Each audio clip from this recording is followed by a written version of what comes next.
All right, welcome back here to Puhelava.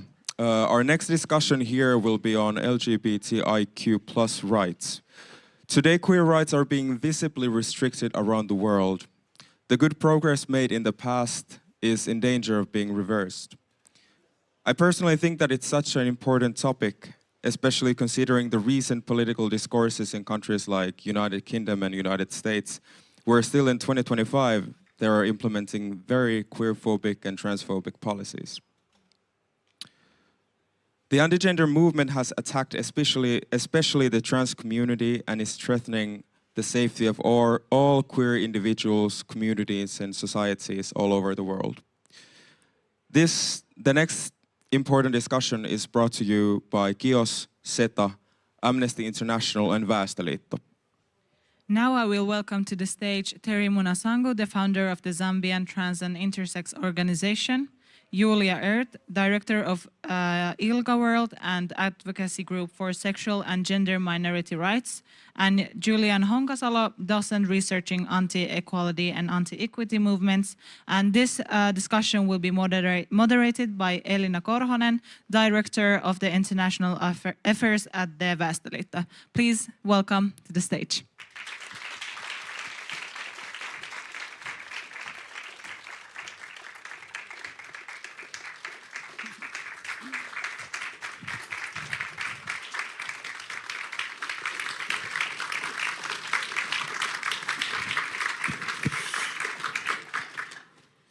Oh, thank you.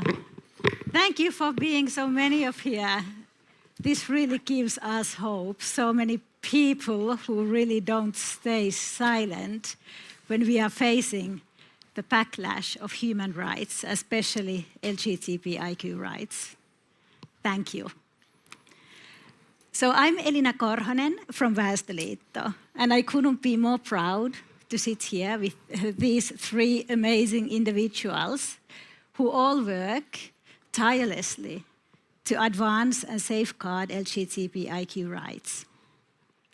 Here, I have my colleague from Zambia, Terry Munansangu, and then Julia Ehrt from ILGA, from Geneva, straight, and then Julian Honkasalo, the research, and we can hear their wisdom soon. What Zahra and Alain just said, we are facing the huge backlash of human rights, especially against LGBTIQ rights. And even the global powers like US has turned its back to these rights. But we are not, we are resisting. We are all resisting together. We have really limited time, so I think let's give the stage to these individuals that I admire, each and one of you. Let's jump in. Julian, let's start with you. Thank you. I just mentioned anti-gender movement. Could you please really briefly tell us what does it mean? What is anti-gender movement? Yeah, anti-gender movements or mobilizations are a coalition of different kinds of organizations globally. Some of them are religiously affiliated, some of them are civil society organizations, some are political parties, and jointly they oppose gender equality and sexual and reproductive health and rights. They don't call themselves anti-gender. This is a term that scholars in sociology has given to the movement way back in 2017 and 2018 to kind of like concretize what that movement is about. And a central tendency of that is to make claims that equality and diversity work is propaganda and it's gender ideology or gender theory or woke ideology, as we can hear today. So that's basically in a nutshell what this mobilization is about. Thank you so much.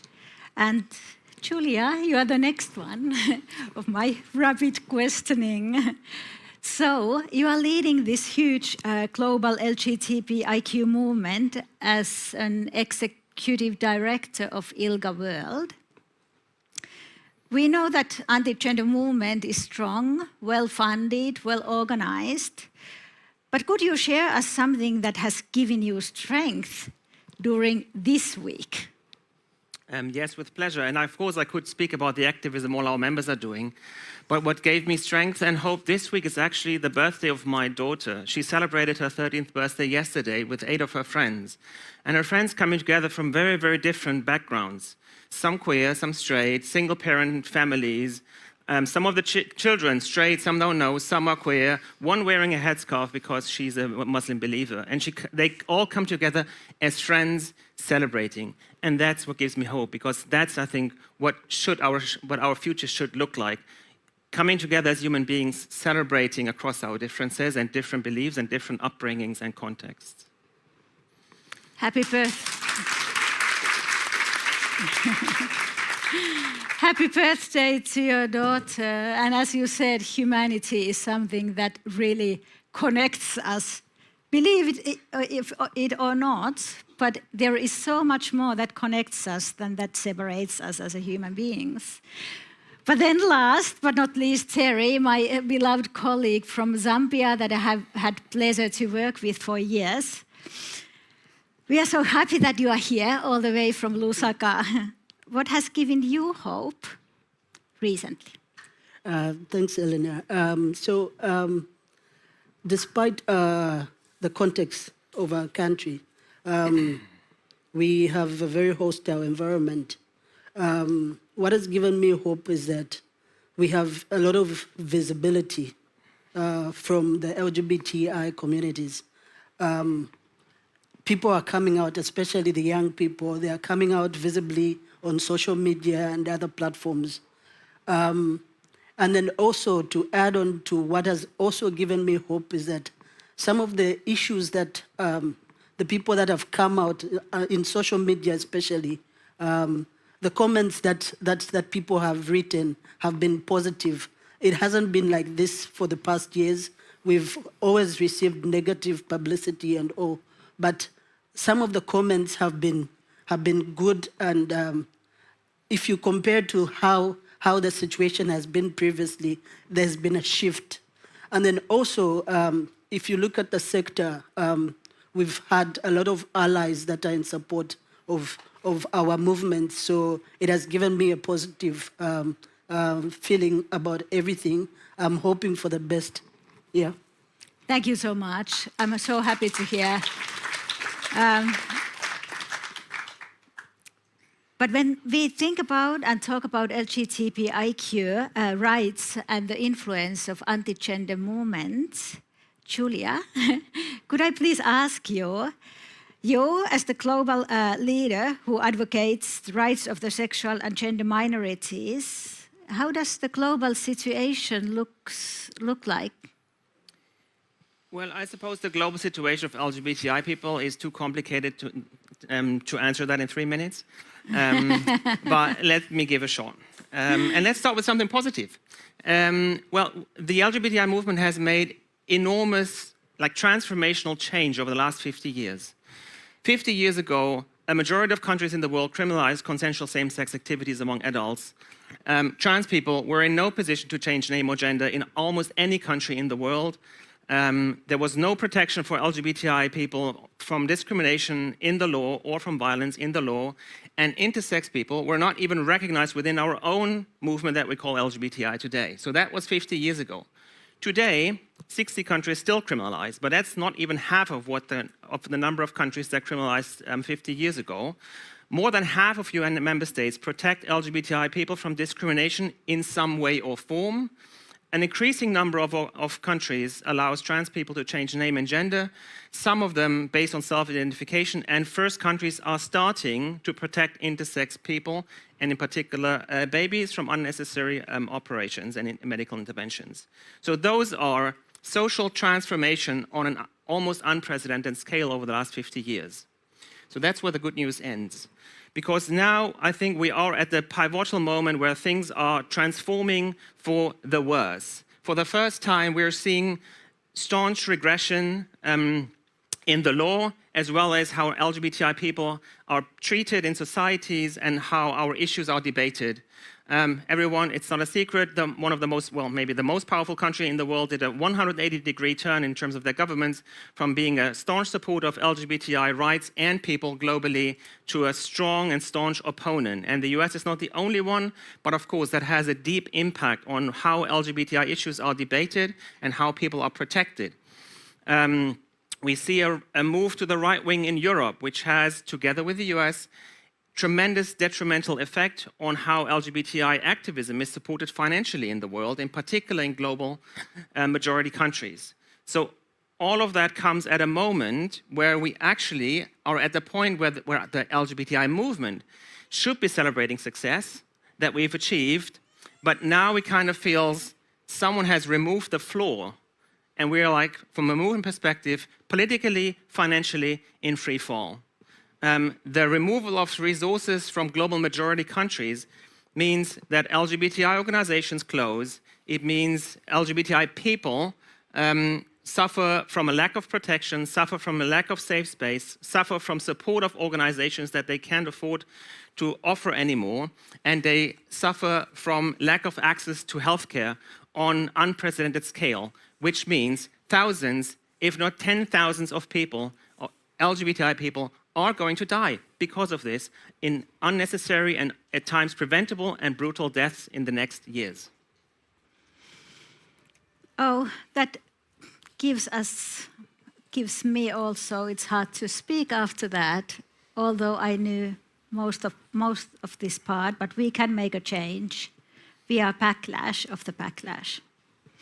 Terry, I know so well your work. You work with youth engagement and empowerment in Zambia among the trans and intersex persons. What is the situation in Zambia regarding to that? Thanks for that, Elina.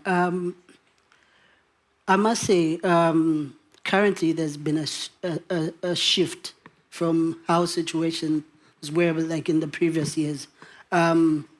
I'm not saying things have changed like positively, like 100%, but at least it's better than the way it used to be. I am speaking about discrimination, stigma, discrimination that the communities have faced, unlawful arrests that they've experienced, lacking access to services, and a lot of violence that has been happening, a lot of sodomy that has been occurring, blackmail that communities have experienced.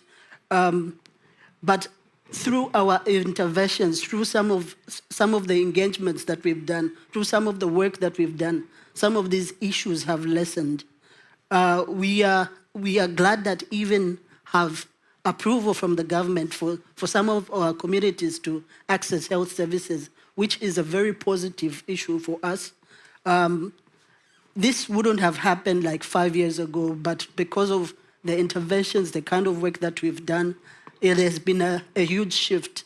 And because of that, because of some of the work that we've done, we've seen that the communities have started accessing some of the services.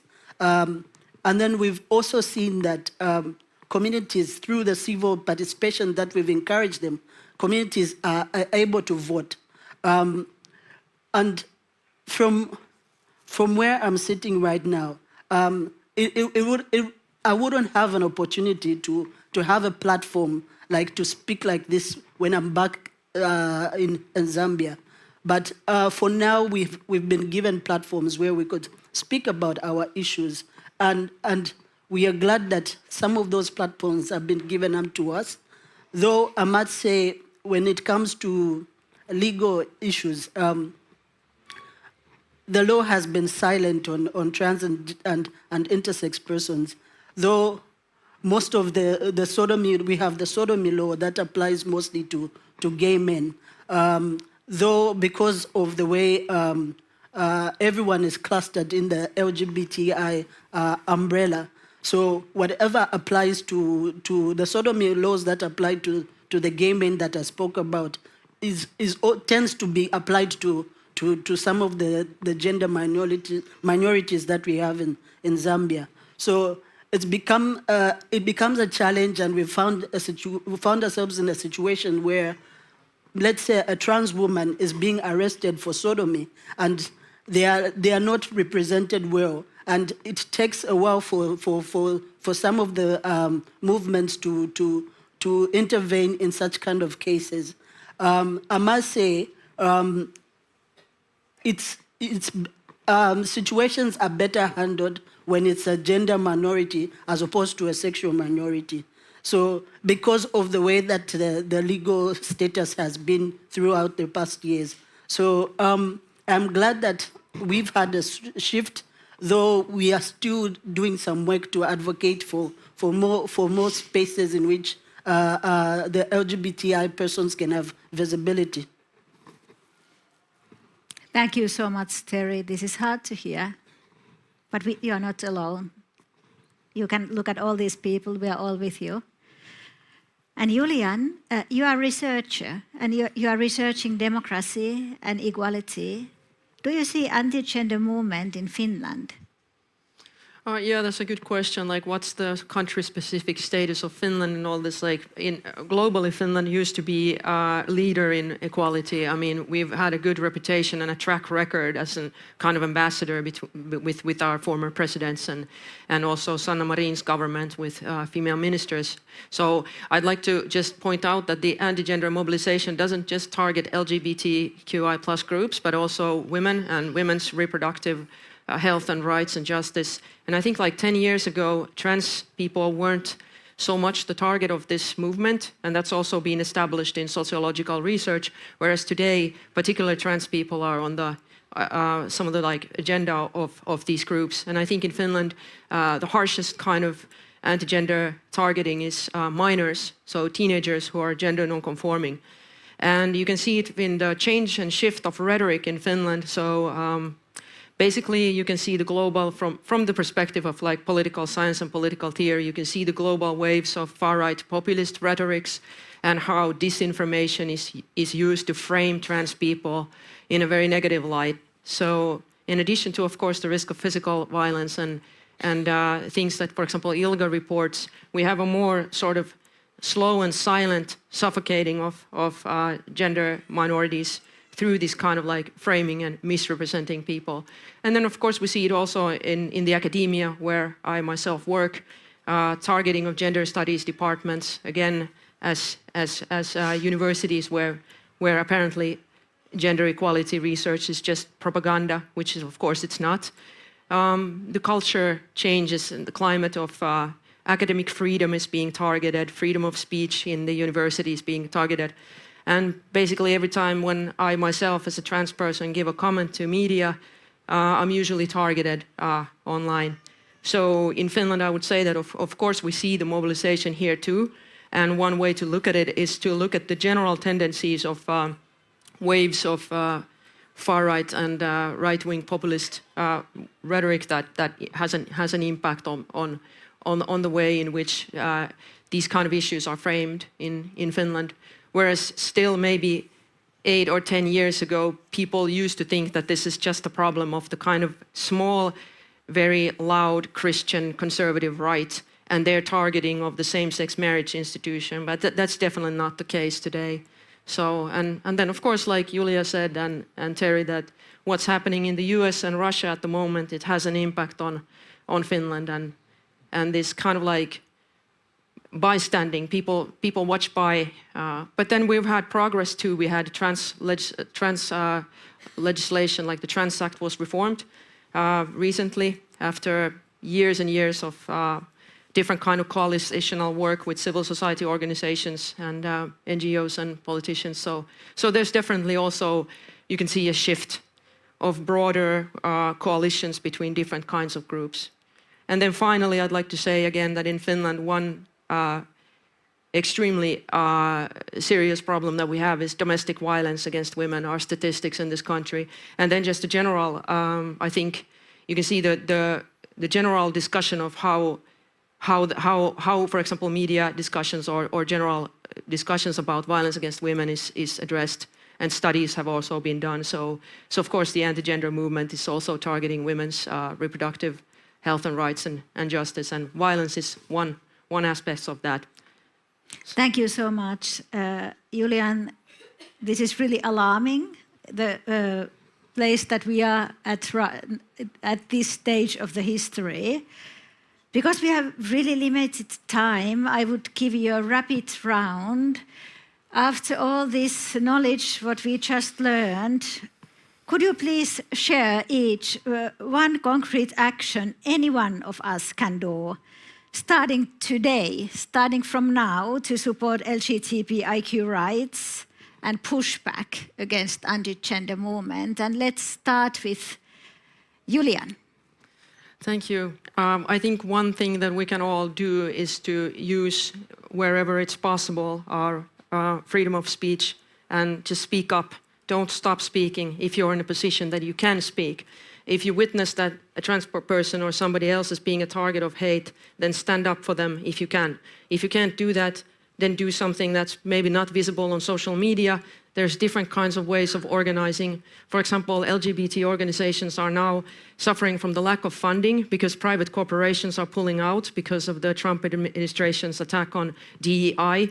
And I also think that anybody who is in a corporate position should now is the time to be brave and just do like some other companies have done, that, you know, setting the values of just business values as well that go along with the supporting of equality. So that's something we can all do, to just speak up wherever you can. And if you can't, if you're facing violence or a threat, then team up with somebody, delegate to someone who can speak, and build coalitions, alliances. Thank you so much. Is there anything you would like to add, Julia?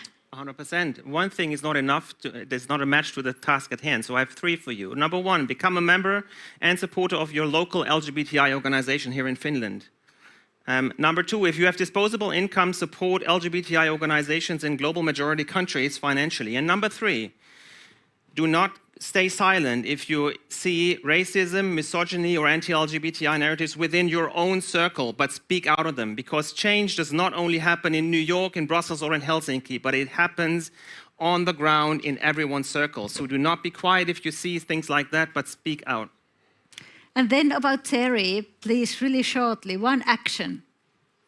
One action that I would give simply is, let's support each other. Let us work in solidarity. Thank you so much. Please take that with you. And then we have, thank you. So we have a surprise for you. Pema Kenya, that is partnering with KIOS here in Finnish Foundation for Human Rights, has shared a powerful message for us, a video message that we can see for the first time ever here in the festival. It's just produced for us. So let's clear the stage and watch it together.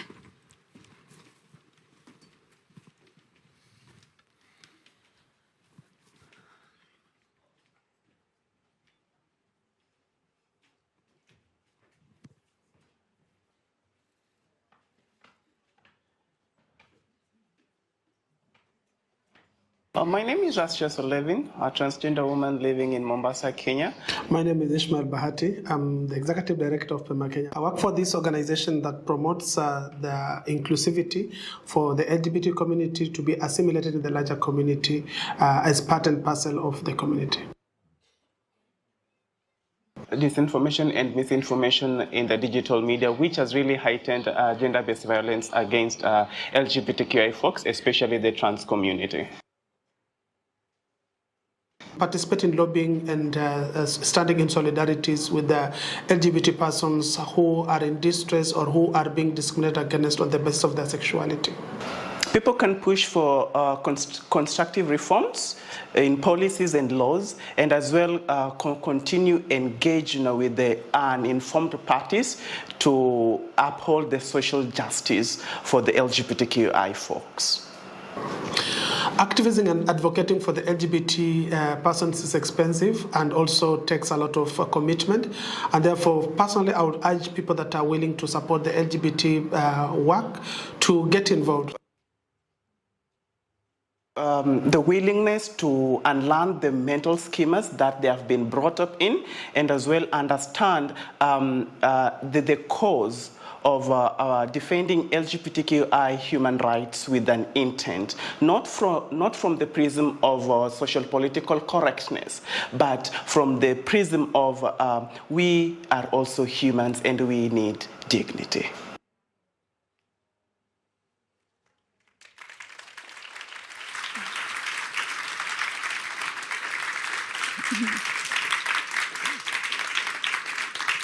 Thank you. Thank you. We are all humans. We all need dignity. Please take that to your heart. Thank you so much for panelists. The time was too short for your wisdom, so that's why you can now continue the discussion with us in the Lambia. That is, I think it was on the right side there. We are going to go there. They can, my panelists can share what was said, what we didn't have time to share, and you can ask questions if you would love to, and we would love to see you there. So meet there in a few minutes, I hope so. And let's all work towards the hope, towards the human dignity, towards the human rights, to make this, to turn this pushback around, because we are much stronger, aren't we? Thank you. Thank you.